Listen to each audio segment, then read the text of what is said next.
My father has always been the loudest person in any room he walked into. Not loud the way some people are loud. Laughing too hard, talking over everyone, needing attention. He was loud in a quieter, more suffocating way.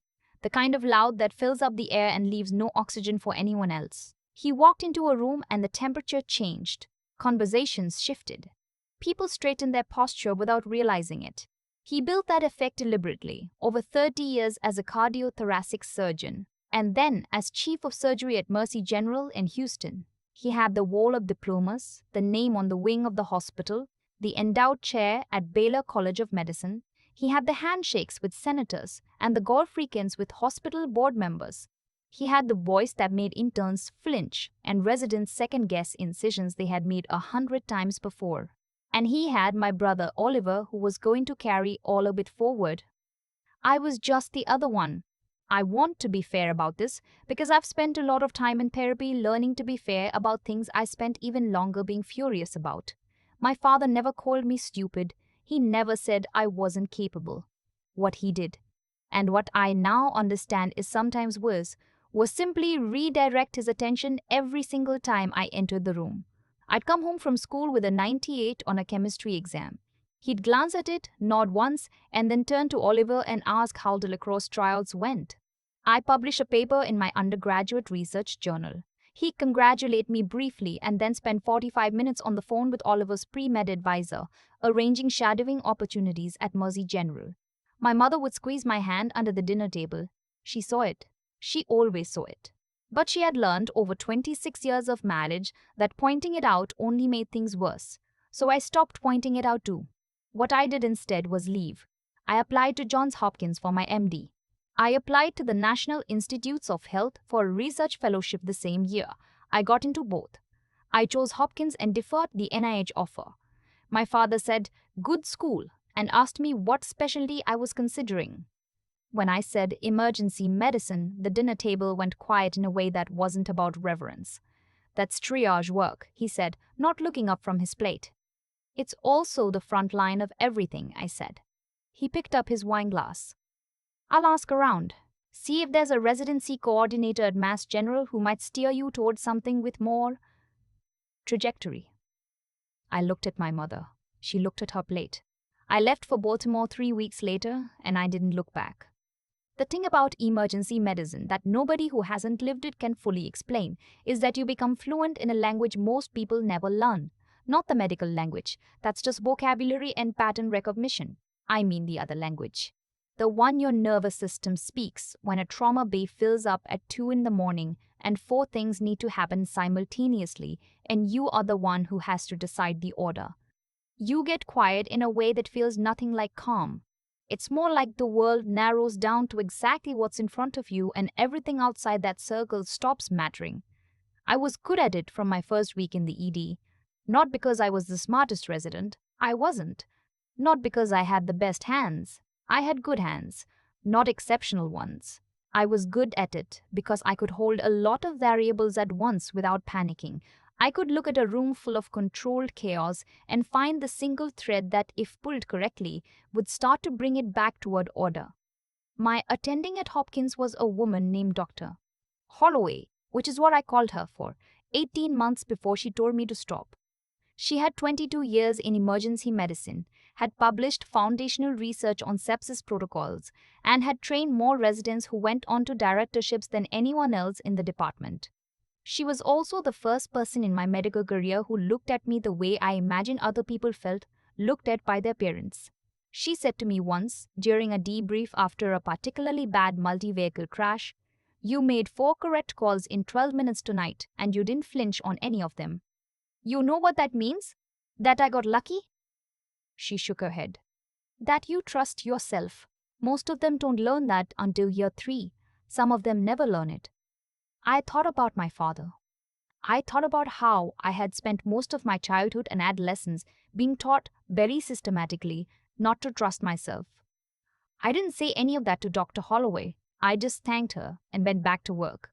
7 years after I left Houston, I was 31 years old, an attending physician in the emergency department at Jefferson Medical Center in Philadelphia, and the lead clinical consultant on a federal program called the Rapid Response Initiative, a joint project between the Department of Health and Human Services and FEMA designed to deploy specialized medical teams during mass casualty events. The program was classified at a level that meant I couldn't discuss it at dinner parties, which was fine because I didn't go to many dinner parties. My core designation within the program was a protocol identifier.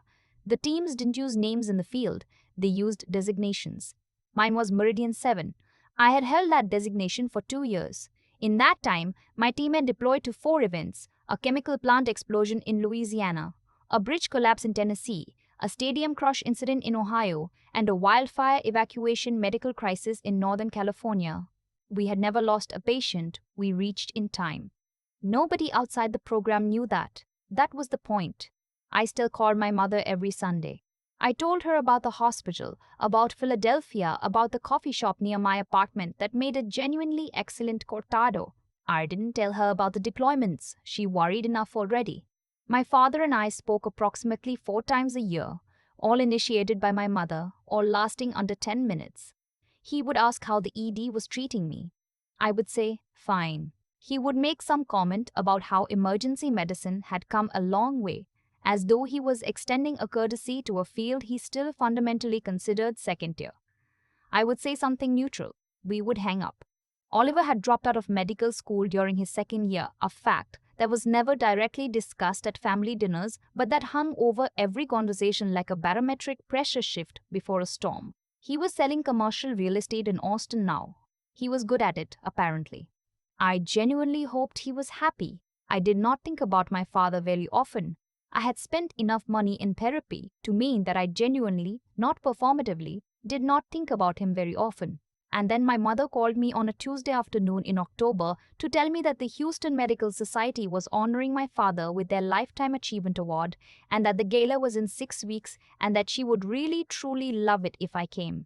She said, "I know it's complicated, sweetheart." She always said that. It was her way of acknowledging everything without naming any of it. I said I'd think about it. I put about it for 3 days and then I booked the flight because she had squeezed my hand under the dinner table for 18 years and some debts don't go away just because you've processed the feelings around them. The gala was at the Wortham Center in downtown Houston, which meant it was a serious event, not a hospital fundraiser in a ballroom, but a full production with a guest list of 400 people and a program that had clearly been designed by someone who understood the value of making surgeons feel important. The lighting was warm and low. The centerpieces were tall enough to create the illusion of privacy. The bar was open and well stocked. I wore a black dress I had bought specifically for the occasion, a dress that was appropriate for a medical gala without being either flashy or deliberately understated.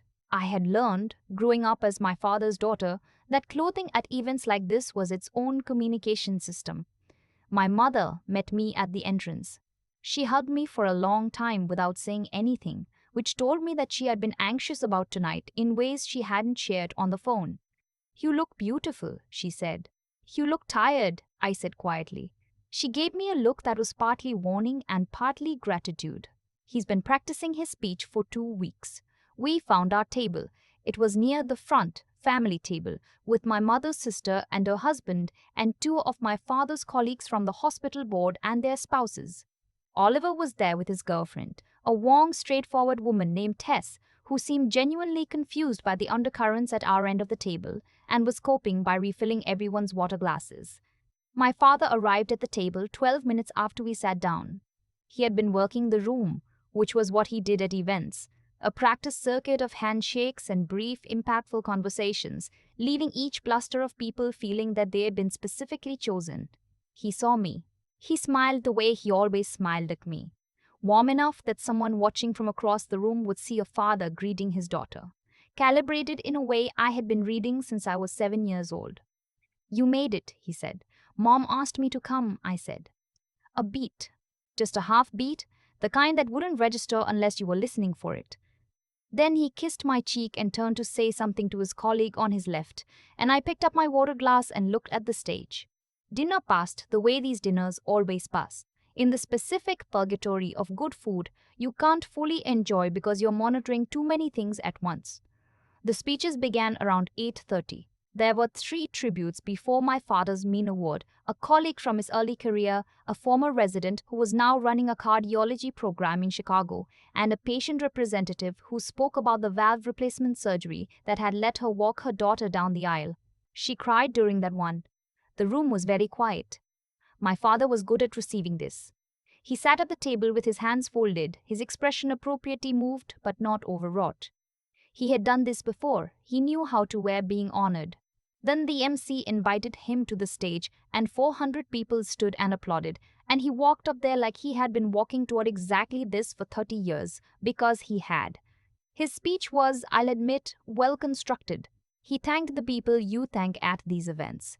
He told a story about his first solo bypass surgery, the fear and the focus of it, and he told it well. He talked about what medicine costs the people who practice it and what it gives back.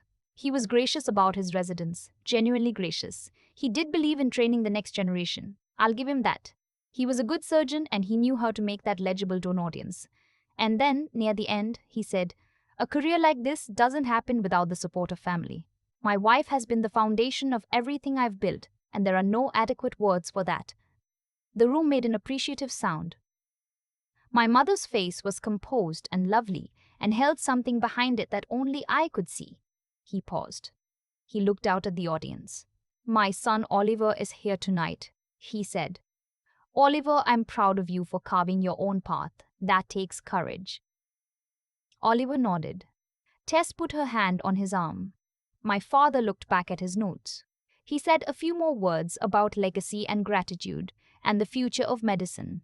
He did not say my name, not an omission that would register to 400 people who didn't know us, not something anyone at the table would comment on except perhaps my mother's sister, who caught my eye briefly and then looked away. Not something Oliver noticed, because Oliver has always been protected from noticing, but I had known it was possible. I had considered it in the 3 days I spent deciding whether to buy the plane ticket. I had decided it didn't matter because I wasn't here for acknowledgement. I was here for my mother. I believed that, mostly. Still, the silence where my name wasn't had a particular weight to it, and I felt it settle somewhere just below my sternum, and I breathed through it the way Dr. Holloway had taught me to breathe through things in the trauma bay, present, functional, not swallowed. The applause ended. My father came back to the table. The MC announced a 30-minute reception before the formal program concluded. I went to the bar. The bar was busy but not chaotic. I ordered a glass of Malbec from a bartender who was working with commendable efficiency, and I stood slightly to the side, watching the room come loose from its formal structure. This was always the more honest part of these events, when the speeches were done and people stopped performing attentiveness and started just talking to each other. I heard my father before I saw him. He had moved to a cluster of people near the side of the bar. 4 men, all in their 60s, all carrying the particular posture of men who run things. Hospital board members, I guessed, or maybe the senior leadership of some of the major practice groups. He was holding court in the way he held court. I watched him without meaning to. And then one of the men in the group, heavy-set, silver-haired, the one whose posture suggested he was accustomed to rooms arranging themselves around him, gestured in my direction. He said something I couldn't hear. My father turned, saw me, and seemed to make a decision. He waved me over. I walked over because refusing would have made a scene, and I had not flown to Houston to make a scene. This is my daughter, my father said. He did not say my name. She's in emergency medicine up in Philadelphia. The silver-haired man extended his hand. Good field, you enjoy it. Very much, I said. My father smiled. She keeps the lights on in the ED, scheduling, triage coordination, that kind of thing. He said it lightly, the way you describe something serviceable. Someone has to make sure the supply orders go through. I looked at him. The silver-haired man chuckled politely. I held my wine glass and looked at my father and felt, for approximately 4 seconds, the full accumulated weight of every redirected dinner table conversation and every unreturned phone call and every achievement that had been acknowledged, the way you acknowledge that the weather is fine before moving on to something more interesting. Then my phone buzzed. I would normally silence my phone at an event like this. I had put it on emergency-only mode before I left the hotel, which meant that the only calls that would get through were flagged as rapid protocol. The designation on the screen said Rapid Ops. I said, "Excuse me," and stepped away from the group and answered. It was the operations coordinator in DC, a man I had worked with for 2 years who communicated entirely in the clipped, precise shorthand of someone who understood that on a protocol call, every word was weight-bearing. He said my designation. He confirmed my location, Houston. He told me there was a developing mass casualty incident at a petrochemical facility on the Gulf Coast, 60 miles south of where I was standing, and that the regional team had requested Meridian 7 specifically because the casualty profile matched previous incidents I had managed. He asked for my authorization to activate. I gave it. I confirmed my 30-minute deployment timeline. I asked for the incident command frequency and received it. I hung up. I walked back to the group. My father was in the middle of a sentence about post-surgical protocols for high-risk patients. He paused when I returned. "Everything all right?" he asked. The question was social, not real. I looked at him. I looked at the silver-haired man and the other three. I said, "I need to leave. I've been activated for a federal mass casualty response." Silence. My father's expression moved through something I hadn't seen on it before. Uncertainty. Just a flicker. The silver-haired man said, "I'm sorry. Activated?" "I'm the lead clinical consultant for a federal emergency response program," I said. "Mass casualty events. There's an incident developing at the Gulf Coast facility. My team's been requested." Another beat. One of the other men, trim, glasses, the kind of careful face that belongs to people who read everything before they sign it, said, "What's your program designation?" I looked at him. "Our Rapid Response Initiative. HHS FEMA Joint Protocol." He straightened almost imperceptibly. "And your field designation?" "Meridian 7, I said. The trim man with the glasses looked at my father. My father looked at me. I watched him understand. Not all of it. He didn't have clearance for all of it. But enough. The Rapid program had been in the news 18 months ago after the Ohio deployment. The coverage had been heavily redacted, but the existence of the program was no longer classified. And the trim man with the glasses, I placed him now from a photograph I had seen in a briefing document, was on the HHS advisory board. He knew exactly what Meridian 7 was. He turned to my father and said, with a courtesy that was exquisitely, perfectly calibrated, "You didn't tell us your daughter ran federal trauma response." My father said nothing. I said, "I need to find my mother before I leave." I set my wine glass down on a passing server's tray and I walked back through the room. My mother was at the table talking to Tess. When she saw my face, she stood up immediately, because she has always been able to read my face. I told her quietly what had happened, the call, the deployment, not the detail, but enough. She held both my hands and looked at me for a moment. Her eyes were bright. "Go," she said. "Go do what you do. I'm sorry about tonight." She shook her head. "Don't be sorry about tonight." Oliver was watching us from across the table. I looked at him. He gave me a nod, the particular nod of someone who is only now beginning to understand something he should have understood a long time ago, and who isn't sure yet what to do with that. I nodded back. I squeezed my mother's hands. I let go. I was almost to the exit when I heard my father's voice behind me. "Vivian." It was the first time he had said my name all evening. I stopped. I turned around. He was standing 6 feet away, alone, without the group around him, without the stage or the applause or the room arranged in his favor. He looked, for the first time in my memory, like a man who wasn't sure what kind of room he was standing in. "That program," he said. "How long have you been doing that?" 3 years, I said. He absorbed that, and the deployments. "I can't discuss the specifics," I said. "You don't have the clearance." It wasn't cruel when I said it. I want to be accurate about that. I wasn't trying to wound him. It was simply the true thing, and I had spent enough of my life finding ways to soften true things for his benefit that I had run out of reasons to keep doing it. He looked at me the way he had looked at the ceiling during the speech when he was composing himself. He said, "I didn't know." "I know you didn't," I said. "I should have, Dad."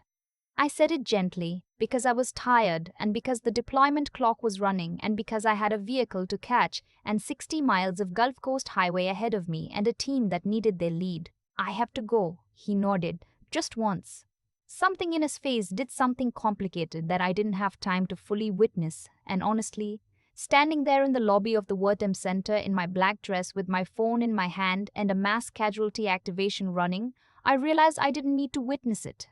I didn't need him to arrive at the correct feeling in real time while I watched. I didn't need the moment.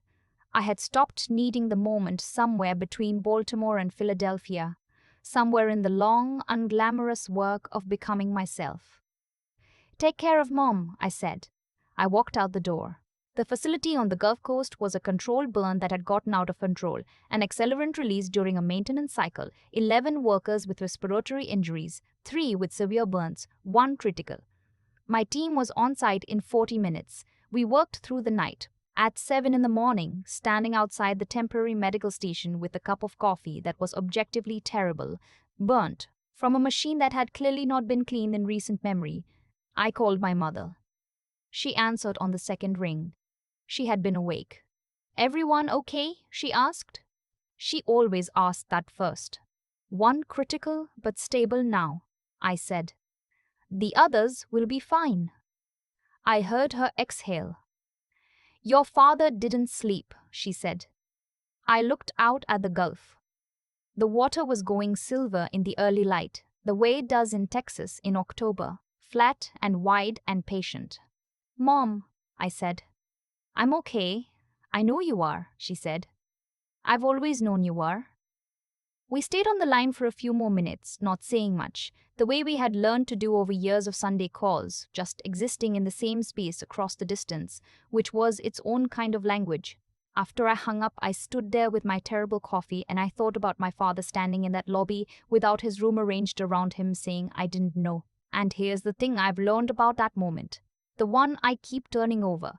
Not with bitterness, but with something closer to clarity. He didn't need to know.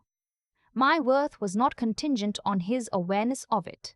The work I had done, the people I had kept alive, the 3 years of deployments, and the skills built in the long dark hours of residency. None of that had needed his eyes on it to be real. He had spent 30 years teaching me, without meaning to, that his attention was the measure of a thing's value. It wasn't. It had never been. I finished the coffee. I went back inside. There was more work to do, and I was exactly the person to do it. I thought a lot about what my father said that night at the bar. "She keeps the lights on in the ED. Scheduling, tryout coordination, that kind of thing." Said it casually, like he was describing a vending machine that worked reliably, like I was a useful background function and nothing more. The thing is, he believed it. That's what I've had to sit with. He wasn't performing for that group of men. He genuinely had constructed a version of me that fit the ceiling he had always imagined for my life, and he had lived inside that version for so long that it had calcified into fact for him. He's a brilliant surgeon. He's also a man who decided, somewhere in my childhood, that brilliance had a gender and a name, and that name was Oliver. There's a cause and effect to that kind of thinking that eventually runs out of road. You can only diminish someone for so long before the world corrects you. Not as punishment, not as cosmic justice, just as the plain arithmetic of reality reasserting itself. I had spent 7 years building something real.